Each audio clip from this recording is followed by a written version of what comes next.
So now let us dive into the master bath.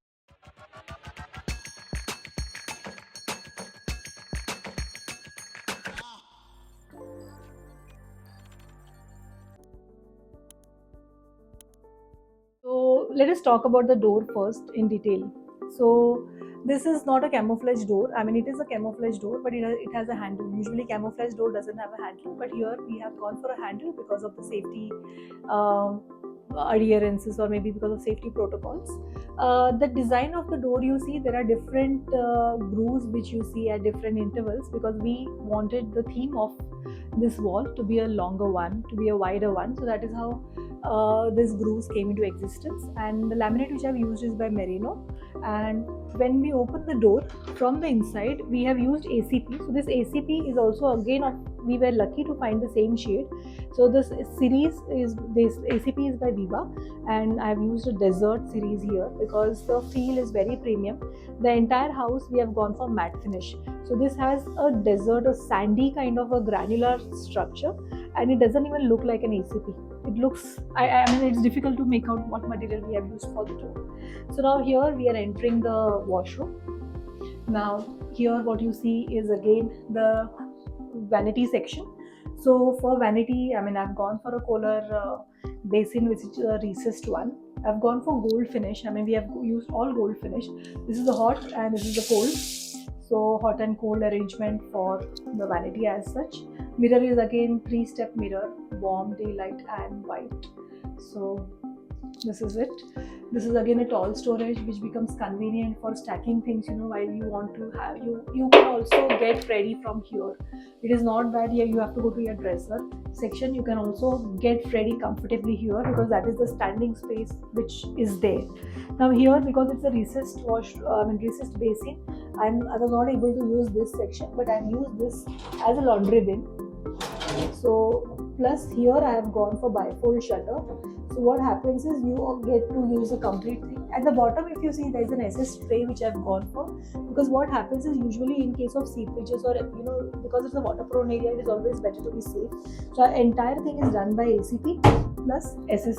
The SS baskets which I have used is again with a warranty of maybe 15 years. So we have not compromised anywhere with regards to the principal material to be used in this washroom. Now the tiles are again by Nexion, and here if you see, there's only one shade of tile which I've used. I've not gone for two color combination. It's only purely beige, because they were very clear of having beige stone finish tile. So the same beige tile, and if you see for the floor is again anti-skid. It also has the beigeish color, but the texture is pure anti-skid, and it is a lovely one. You feel like you should walk more on the tile surface. Now again the closet is by Kohler. This is again the flush plate, full flush and half flush by Kohler in gold finish.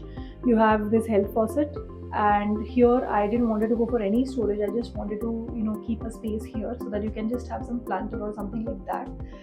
Because there was a design element where I wanted to incorporate these profile lights, I felt that it is better to also have the same finish, the same fit and feel on the WC panel as well. So that is how I've gone for these grooves. The distance between these two grooves is 2 inches, and these grooves are site made. They are not done by CNC or laser cutting. They are site made. We did it on the site.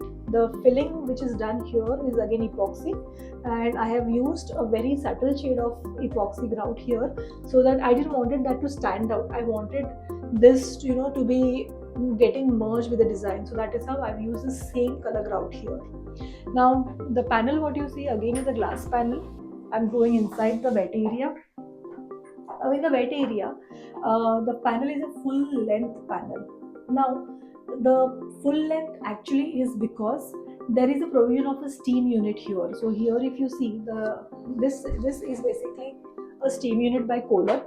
So we have gone for a proper steamer here, because they had that requirement that they'll be having a steamer in the washroom, so that every time is not required for you to visit your spa. You don't have to go to spa or luxurious places.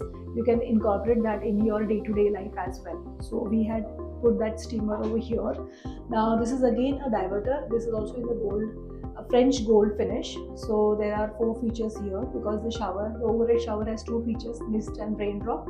So overhead shower, then you have the hand shower and the spout. So this is again the spout, this is the hand shower. Hand shower also you have 3 arrangements. So this is the hand shower with 3 arrangements. Now for the overhead shower is also again in French gold. It has 2 floors, one is rain, and the second is mist. The only thing, because we had a heavy diverter, we have used a heavy bigger size of shower, you also have to go for a bigger capacity of geyser. So geyser over here, what I've used is by Racold. This is 24 kilowatt geyser. So usually when you go for any geyser which is more than 13 kilowatt, it is ideal, you should have, not ideal, but it is a mandatory requirement that your electrical for that geyser has to be 3-phase connection. So 3-phase connection geyser becomes costlier. So as a designer, it is a tip from my end that when you go for such kind of things, it is better to warn your client at the start so that there are no clashes later on, because 3-phase geyser wiring is altogether different. When your geyser is in the range of around 6.5 kV, you can do with the regular geyser wiring, which is 6 square mm wire. But anything exceeds beyond that, then the requirement altogether changes. The electrical requirement has to be sturdier one, and it has to be a 3-phase connection. So cost wise it's an increase, plus the geyser cost also gets increased, because the usual Racold geyser, instant online geyser of 7.6 kilowatt, you get in the range of around 8,000. I mean, maximum say 6 to 8,000 is what the price range is. But when you go for bigger geysers, the price range directly doubles or maybe triple as well. So it depends. So this is the quick tips what you should have while you design your washroom. Now this is the window.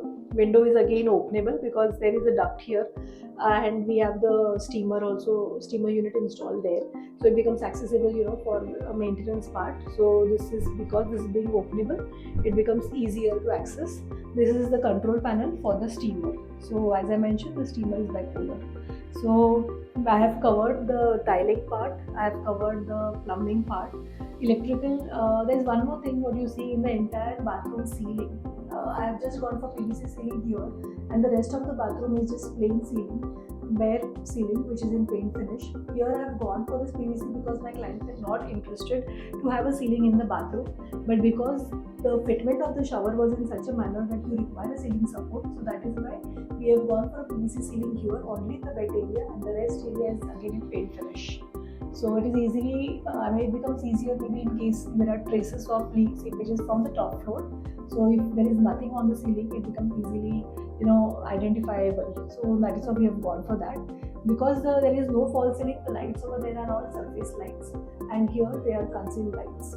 So that is the difference what you might see here. So I think that's it from my end for this master washroom. Thank you so much.